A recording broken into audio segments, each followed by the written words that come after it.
नमस्कार, मैं हूं नरेश राघानी और आप देख रहे हैं हॉराइजन न्यूज। आइए देखते हैं आज की बड़ी खबरें। अजमेर में रही होली की धूम, रंगों का त्योहार मनाया धूमधाम के साथ, गुलाल लगाकर एक दूसरे को दी बधाई। इस साल की होली भी अजमेर वासियों ने धूमधाम के साथ मनाई। होली की पूजा करने के बाद लोगों ने होली खेली तो कल पूरा शहर रंग बिरंगा हो गया। जगह जगह होली महोत्सव पर आयोजन हुए तो सड़कों पर भी गुलाल उड़ाते हुए लोग निकल रहे थे। अजमेर दक्षिण विधायक अनीता बदेल के घर पर भी होली की धूम कुछ इसी प्रकार रही। जैसे होली का आनंद लिया जा रहा है, आप देखिए, आज रंगों के इस त्योहार पर एक दूसरे को रंग लगाकर के खुशी का इजहार किया जा रहा है। निश्चित रूप से रंग जीवन में ऊर्जा भरते हैं, जीवन में नई उमंग लेकर के आते हैं और रंगों की वजह से ही खुशियाँ होती हैं। रंग जितना आनंद देते हैं उसकी अनुभूति हम नहीं कर सकते। इसलिए होलिका का ये पर्व जो रंगोत्सव का पर्व है, इस पर्व को हमने शौर्य रंगोत्सव के रूप में भी मनाया है, क्योंकि ये होली हमेशा याद रखी जाएगी। पुलवामा में जो हमारे सैनिक शहीद हुए हैं, उन शहीदों की याद में आज ये शौर्य होली का उत्सव रखा गया, जिसको सबने बहुत अच्छे से मनाया है। हम उन वीर शहीदों को भी नमन करते हैं जिन्होंने अपनी देशभक्ति का जज्बा दिखाते हुए अपने प्राणों को न्यौछावर किया, क्योंकि भक्त प्रहलाद का जो ये त्यौहार है वो भक्ति का प्रतीक है। उन्होंने भक्ति की थी और भक्ति इसके कारण से ही ईश्वर में उनकी भक्ति थी, प्रभु में उनकी भक्ति थी, भगवान में उनकी भक्ति थी और इस भक्ति के कारण से ही वो जीवित जिंदा बचे थे होलिका में से।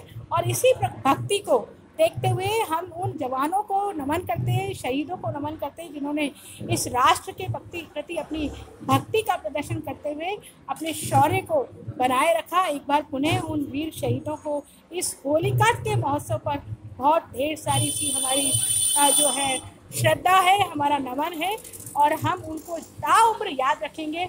ऐसा हमारा देश जो 125 करोड़ लोगों का ये देश है, ये देश उनकी इस देशभक्ति पर आज नमन करता है, उनको श्रद्धांजलि। पेशे से हैं ऑटो चालक, लेकिन ट्रैफिक व्यवस्था को सुचारू रखने के लिए घनश्याम बने ट्रैफिक पुलिस। पिछले 20 सालों से रेलवे स्टेशन के बाहर दे रहे हैं सेवा। आज पुलिस की छुट्टी होने के बाद जी तोड़ के साथ कर रहे हैं मेहनत। अजमेर रेलवे स्टेशन के बाहर पिछले 20 सालों से घनश्याम सिंह यातायात व्यवस्था को सुचारू रखने के लिए अपनी सेवा दे रहे हैं। वैसे तो घनश्याम सिंह ऑटो ड्राइवर है, लेकिन फिर भी एक कार्य करते हैं। घनश्याम सिंह ने हॉराइजन न्यूज से खास बातचीत करते हुए कहा कि चाहे ट्रैफिक पुलिस हो या ना हो, चाहे ट्रैफिक लाइट हो या ना हो, लेकिन खुद हर रोज ये सेवा देते हैं। आज पुलिस की छुट्टी होने की वजह से ट्रैफिक व्यवस्था ठीक रहे, उसके लिए पूरी जी तोड़ से घनश्याम सिंह मेहनत कर रहे हैं। नाम घनश्याम सिंह मेरा, ऑटो ड्राइवर हूँ मैं, लेकिन यहाँ पर हर टाइम हर दिन मैं जो है पब्लिक सेवा करता हूँ। मैं किसी के ऊपर एहसान नहीं करता हूँ। मेरा एक फ़र्ज़ है, इंसानियत के नाते मेरा एक फ़र्ज़ बनता है कि मैं जब कोई परेशानी हो तो मैं जो है जितना मैं अपना सहयोग दे सकता हूँ मैं वो करता हूँ, चाहे वो ट्रैफिक वाला हो या ना हो। होगा तब भी मैं साथ देता हूँ और नहीं होते हैं तो मैं अकेला ही ट्रैफिक को जो है वो कवर करता हूँ, ताकि जो एक्सीडेंटल या कोई ऐसी मजबूरी में आदमी निकलता हो तो उससे परेशानी ना हो। क्योंकि कई एम्बुलेंस 108 नंबर एम्बुलेंस आती है, पब्लिक रुकती नहीं है, पब्लिक रुकती नहीं है। तो मैं जो है आज से नहीं, कम से करीबन 20 साल से मैं यही सेवा कर रहा हूँ और आप लोगों का सहयोग रहा तो मैं जब तक जिंदा हूँ तब तक मैं यही सेवा कर रहा हूँ। आज पुलिस की छुट्टी है, आज जो है वो पुलिस की छुट्टी है होली होने के कारण से, तो उसकी जगह मैं जो है सेवा कर रहा हूँ और मेरा ये फर्ज है कि मैं सेवा करता हूँ। क्या नाम है आपका? घनश्याम सिंह जी। भाजपा के चौकीदारों ने अजमेर में चौकीदार का किया सम्मान। होली का दहन पर बीके कॉन नगर के चौकीदार को शॉल अड़ाकर किया सम्मान। नमोहीन के लगे नारे। प्रधानमंत्री नरेंद्र मोदी ने देश के 25 लाख चौकीदार से बात करने के बाद अजमेर के बीके कॉल नगर के क्षेत्रवासी ने होली के पावन पर्व पर चौकीदार का सम्मान किया और क्षेत्र के चौकीदार को शॉल उड़ाकर उसे उपहार भेंट किए। क्षेत्रवासियों का कहना है कि चौकीदार के होते हम अपने आप को सुरक्षित महसूस करते हैं। प्रधानमंत्री मोदी ने देश भर के 25 लाख चौकीदार से बात की। चौकीदार को संबोधित करते हुए पीएम मोदी ने कहा कि आप सभी का दायित्व की ड्यूटी ही त्योहार बन जाती है। आपकी वजह से समाज सुरक्षित महसूस करता है। आपकी ड्यूटी देते हुए वहां रहने वाले भले ही आपका नाम नहीं जानते हो, लेकिन फिर भी आप रक्षा के दायित्व को निभाते हैं। बता दें कि मोदी की चुनावी चर्चा उस मुहिम के तहत हो रही है जिसमें बीजेपी ने मिशन 2019 के लिए भी मैं भी चौकीदार का कैंपेन शुरू किया है। दरअसल बीजेपी का ये प्रचार कांग्रेस अध्यक्ष राहुल गांधी के इस नारे का जवाब है, जिसमें राहुल गांधी अपनी हर रैली में राफेल के बहाने मोदी पर करप्शन का आरोप लगाते हैं और लोगों से चौकीदार चोर है के नारे लगवाते हैं। आज होलिका दहन के अवसर पर मैं शहरवासियों को शुभकामनाएं देता हूं और प्रधानमंत्री श्री नरेंद्र भाई मोदी ने जिस तरीके से आज चौकीदार समुदाय से माफी मांगते हुए उनके प्रति अपनत्व का बोध जगाया है और कांग्रेस के अनर्गल बयानबाजी के ऊपर उन्होंने खेद व्यक्त किया है और चौकीदार समुदाय से माफी मांगी है। जिस तरीके से वे अपनी बयानबाजी करते हुए कहते हैं कि चौकीदार चोर है, उसके विपरीत उन्होंने बताया कि चौकीदार चोर नहीं, चौकीदार वो समुदाय है जिसके भरोसे हमारा परिवार सुरक्षित है। आज जिसकी वजह से हम त्योहार सुरक्षित तरीके से मना सकते हैं, वो आज रात को जब पूरी रात ड्यूटी रहता है उसके बावजूद हमारा परिवार, हमारे बच्चे सुरक्षित है। इसलिए मैं बहुत बहुत धन्यवाद देना चाहूंगा भाई नरेंद्र मोदी जी को। आज हमने इसी होलिका दहन के अवसर पर हमारे कॉलोनी के चौकीदार साहब मान सिंह जी का सम्मान कर उनका आशीर्वाद लिया और अपने बच्चों को भी प्रेरणा दी कि अपने बच्चों को भी ये प्रेरणा देते हुए कि चौकीदार के संस्कार हमारे में रहना चाहिए। जिस तरीके से रक्षक अपने देश के लिए खड़ा है, वैसे ही चौकीदार अपने कॉलोनी के लिए खड़ा है। तो हर युवा आज अपने प्रधानमंत्री नरेंद्र मोदी के आह्वान पे हर जगह खड़ा है। विनीत कृष्ण पारिक, भाजपा युवा मोर्चा जिलाध्यक्ष, बीके कॉल अम्बे विहार। पुलिस लाइन परिसर में पुलिसकर्मियों ने खेली होली, ढोल बाजों पर थिरके जमकर, अन्य अधिकारी भी हुए शामिल।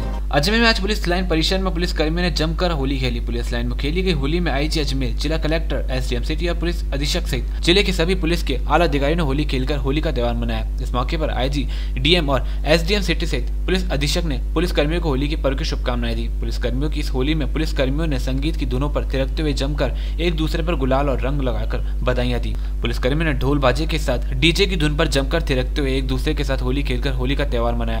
इस मौके पर सभी पुलिसकर्मियों ने पर्व पर परिवार सहित खुशियां मनाकर नृत्य किया, साथ ही गुलाल उड़ाकर सभी के जीवन में रंग बने रहे, ऐसा संदेश दिया।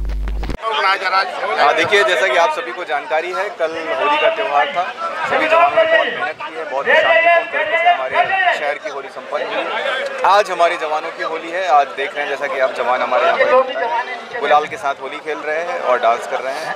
मैं सभी को बहुत बहुत शुभकामनाएं देना चाहता हूँ, अपने जवानों को भी और अपने वासियों को। जी सर, जो आज प्लान के अंदर होली मना रहे हैं, किस तरह से और क्या शुभकामनाएं? होली एक खुशी का त्यौहार है। जनरली जब होली होता है तो पुलिस ड्यूटी करते हैं, इसलिए ये काफ़ी सालों से ये परंपरा हो गया कि होली के एक दिन बाद, दो के एक दिन बाद पुलिस वाले होली खेलते हैं। तो आज भी पुलिस लाइन में सारे पुलिस वाले हम एक साथ बैठ के यहाँ होली मना रहे हैं। एक साथ होली मनाने में ये है कि हम साथ साथ ड्यूटी करते हैं, साथ साथ त्योहारों को भी मनाते हैं। लोकसभा चुनाव में भाजपा प्रत्याशी भागीरथ चौधरी पहुंचे अजमेर। भाजपा जनों ने किया माला पहनाकर स्वागत। पूर्व में रह चुके हैं विधायक। कल लोकसभा चुनाव के लिए भाजपा ने अपनी पहली सूची जारी कर दी है, जिसमें अजमेर के उम्मीदवार का नाम भी शामिल है। अजमेर से इस बार भाजपा ने जाट नेता भागीरथ चौधरी को टिकट दिया है। भागीरथ चौधरी पूर्व में किशनगढ़ से विधायक रह चुके हैं और इस बार उनका विधानसभा चुनाव में टिकट काट दिया गया था, जिसके बाद भागीरथ चौधरी काफी निराश हुए थे। लेकिन उनको कहाँ पता था कि पार्टी ने उनकी निराशा का इलाज खोज रखा है। टिकट मिलने के बाद आज पहली बार भागीरथ चौधरी अजमेर पहुंचे, जहाँ पर अजमेर दक्षिण की विधायक अनीता बघेल, भाजपा जिलाध्यक्ष शिवशंकर हेड़ा सहित कई भाजपा जनों ने भागीरथ चौधरी का स्वागत किया। भागीरथ चौधरी ने कहा कि देश का विकास और राष्ट्रवाद भाजपा के मुख्य मुद्दे रहेंगे। हाँ भाई साहब, क्या रहेगा भागीरथ जी आज? देखिए, कल भारतीय जनता पार्टी के शीर्ष नेतृत्व ने राजस्थान की 16 सीटों के लिए कैंडिडेट डिक्लेयर किए हैं। उसमें अजमेर को भी उसमें शामिल किया हुआ है, जहां से भागीरथ जी चौधरी जो पूर्व में विधायक रह चुके हैं उनको यहां से उम्मीदवार बनाया है। मैं शीर्ष नेतृत्व और स्टेट नेतृत्व दोनों के लिए को बहुत बहुत आभार व्यक्त करता हूं कि उन्होंने एक कार्यकर्ता स्तर के व्यक्ति को लोकसभा चुनाव के अंदर एक अपना उम्मीदवार खड़ा करके और एक लोगों को एक इस तरह का मैसेज दिया है कि वास्तव में भारतीय जनता पार्टी कार्यकर्ताओं की पार्टी है। इसमें कोई ऊंच नीच, व्यक्ति विशेष, जाति पाति का कोई सवाल नहीं है। जो भी कार्यकर्ता भारतीय जनता पार्टी के साथ में निष्ठापूर्वक कार्य करते हैं उनका कहीं न कहीं उसमें जो है समावेश होता है। आज उन्होंने जिस तरह से हम कहते हैं कि माननीय प्रधानमंत्री जी पूर्व में अंदर चाय बेच करके जो कार्यकर्ता एक प्रधानमंत्री के पद पर सुशोभित हो सकता है, उसी तरह से आज कार्यकर्ता के रूप में भागीरथ जी को जो टिकट दिया है, निश्चित रूप से यहाँ से विजयी होकर के और जो राजस्थान का मिशन 25 है उसके अंदर शामिल होंगे और सबसे अधिक मतों से यहाँ से जीत करके हमारा मिशन पूरा होगा और केंद्र के अंदर पुनः भारतीय जनता पार्टी की सरकार बनेगी और नरेंद्र भाई उसके वापस प्रधानमंत्री के पद को सुशोभित करते हुए इस देश को ऊंचाई पर पहुंचाने का काम जो भी कुछ बाकी है उसको पूरा करते हुए यह देश हमारा पूरा विश्व के अंदर विश्व गुरु के रूप में कहलाए, विश्व गुरु का स्थान ले सके, यही भारतीय जनता पार्टी के मन की इच्छा और कामना है। और उसको पूरा करने के लिए एक एक छोटे से छोटा कार्यकर्ता इस ओर अग्रसर है। सरकार ने आपको टिकट दिया है, क्या रहेगा? भाई साहब, एक छोटे से कार्यकर्ताओं को एक टिकट दिया है, इसे मान लो कि ये कार्यकर्ताओं की पार्टी है। बाकी तो पार्टी आपको पता है, किसी माँ बेटी की पार्टी है, बाप बेटी की पार्टी है, कोई मायावती जी की पार्टी है, कोई ममता जी की पार्टी है। ये पार्टी है जो कार्यकर्ताओं की पार्टी है। आपको टिकट नहीं मिला था विधानसभा चुनाव में? नहीं मिला, ऐसा नहीं है। हमारे ऐसा कोई होता ही नहीं है कि हमारे कोई टिकट करता है। हमारी भारतीय जनता पार्टी में ही नहीं, जो पार्टी जो आदेश दे वो सिरोधारी है। आज मुझे लोकसभा का उम्मीदवार बनाया, ये कम बड़ी बात है क्या मेरे लिए, एक छोटे से कार्यकर्ताओं के लिए?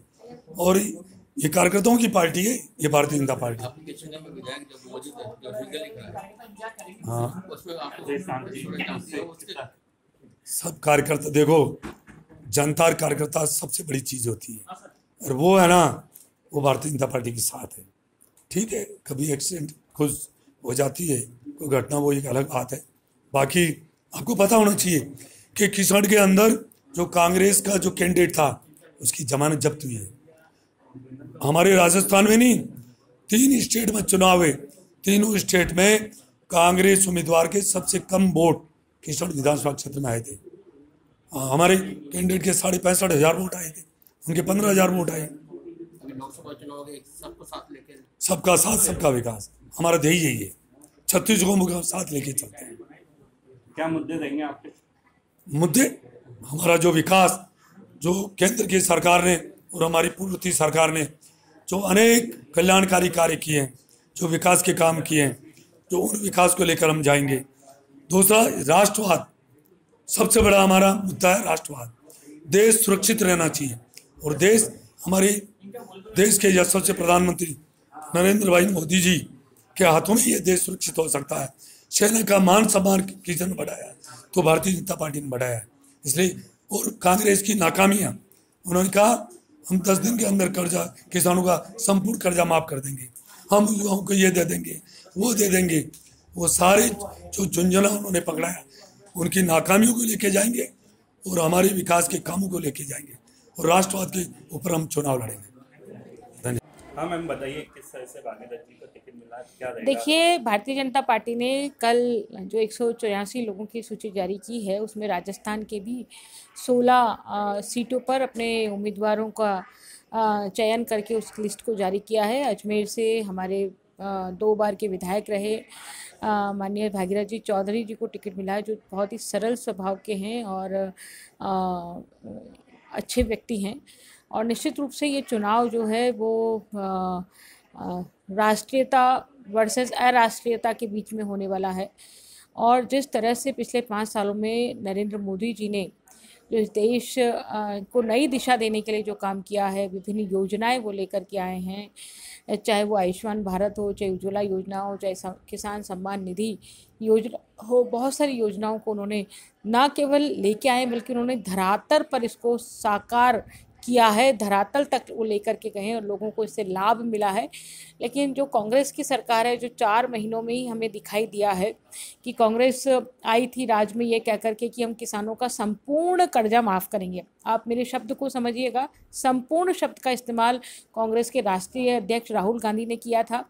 और अभी हम यदि किसानों से जाकर के पूछें कि आपका संपूर्ण कर्जा माफ़ हुआ है, तो उन्होंने बहुत सारी शर्तें इसमें जोड़ दी है और उन किसानों का संपूर्ण कर्जा माफ़ नहीं हुआ है। किसी का 1,000, किसी का 2,000 रुपये कर्जा माफ़ हुआ है। और इसी तरह उन्होंने कहा था कि हम बेरोजगारों को बेरोजगारी भत्ता देंगे। एक तरफ तो कांग्रेस के राष्ट्रीय अध्यक्ष कह रहे हैं कि बेरोजगारी बढ़ी है, युवाओं को रोजगार नहीं मिला है। दूसरी तरफ उन्होंने कहा हम बेरोजगारों को बेरोजगारी भत्ता देंगे। और पूरे राजस्थान भर में अभी जो आंकड़ा ध्यान में आया है, जो सरकारी आंकड़ा जो बता रहे हैं, वो 24,000 लोग हैं जिनको उन्होंने बेरोजगारी भत्ता दिया है। तो इसका मतलब है कि राजस्थान में सिर्फ 24,000 लोग ही हैं जो बेरोजगार हैं, और 7 करोड़ जनता के अगेंस्ट में यदि 24,000 लोग हैं तो फिर इसका मतलब या तो कांग्रेस सही है या गलत है। वो खुद तय करे कि वो कितनी सही और कितनी गलत है। यदि बेरोजगारी इतनी ज़्यादा बड़ी होती तो फिर 24,000 युवाओं को ही बेरोजगारी भत्ता क्यों मिला है? फिर तो करीब जो है 2 करोड़ के आसपास बेरोजगार हैं, उन सबको जो है बेरोजगारी भत्ता मिला होता है। तो ये साफ झूठ, उनके ही आंकड़े दिखा रहे हैं, उनकी ही चीज़ें बता रहे हैं। अशोक गहलोत जी ने घोषणा पत्र में कहा था कि हम 5 साल तक बिजली की दरें नहीं बढ़ाएंगे, जबकि अभी उन्होंने सरचार्ज लगा करके 500 रुपये प्रत्येक बिल पर बढ़ा दिए, बिजली के बिल पर बढ़ा दिए। तो झूठ साफ दिखाई दे रहा है। और दूसरी तरफ नरेंद्र मोदी जी के विकास की यात्रा दिखाई दे रही है। माननीय वसुंधरा जी ने 5 साल में 1 पाई भी बिजली के बिलों में बढ़ोतरी नहीं करी। उनके नेताओं ने कहा था कि जब हमारी सरकार आएगी तो हम प्राइवेट कंपनियों को भगा देंगे यहाँ से। तो वो नेता कहाँ, कौन से बिलों में घुस गए, कहाँ गायब हो गए, दिखाई नहीं दे रहे। वो पानी की बात कर रहे थे कि पानी नहीं आ रहा, पानी नहीं आ रहा, पानी नहीं आ रहा। उन्होंने हल्ला बोल किया था और मीडिया के माध्यम से ही उनकी चीज़ों को दिखाया जा रहा था। वो नेता कहाँ गए? पानी नहीं आ रहा है शहर में, पानी के लिए लोग ताइमाम हो रहे। कंटीजेंसी कोई प्लान नहीं है, आने वाली गर्मी है। जो 6 करोड़ रुपए का अधिकारियों ने कंटीजेंसी प्लान बना करके दिया था, वो कंटीजेंसी प्लान जो है स्वीकृत नहीं हुआ है। आचार संहिता लग गई है और अब वो प्लान स्वीकृत नहीं होना है। तो ऐसी स्थिति में लोग बहुत बदतर जीवन जीने को मजबूर हुए हैं इस कांग्रेस के राज में। और इसीलिए नरेंद्र मोदी जी को वापस पुनः प्रधानमंत्री देखना चाहते हैं, क्योंकि उन्होंने हमारे देश की साख को अंतर्राष्ट्रीय स्तर पर जो जमाई है, उससे हमारा देश का नागरिक अब महसूस करता है कि मैं भारत का नागरिक हूँ। नहीं तो भ्रष्टाचार की छवि, पूरे विश्व भर में भ्रष्टाचार की छवि हिंदुस्तान की बनी हुई थी, जिसको साफ सुथरा करने में प्रधानमंत्री जी ने एक बहुत बड़ी भूमिका निभाई है। और पूरे विश्व में जितने देशों की यात्राएं की, उन्होंने भारत की सही तस्वीर को प्रस्तुत किया। और उसके कारण से पाकिस्तानी हमले के बावजूद भी, पाकिस्तान के में पनप रहे आतंकवादी के हमले के बावजूद भी पूरा विश्व हमारे साथ आकर के खड़ा हुआ, वो हमारे नरेंद्र मोदी जी के कारण से ही संभव हुआ है।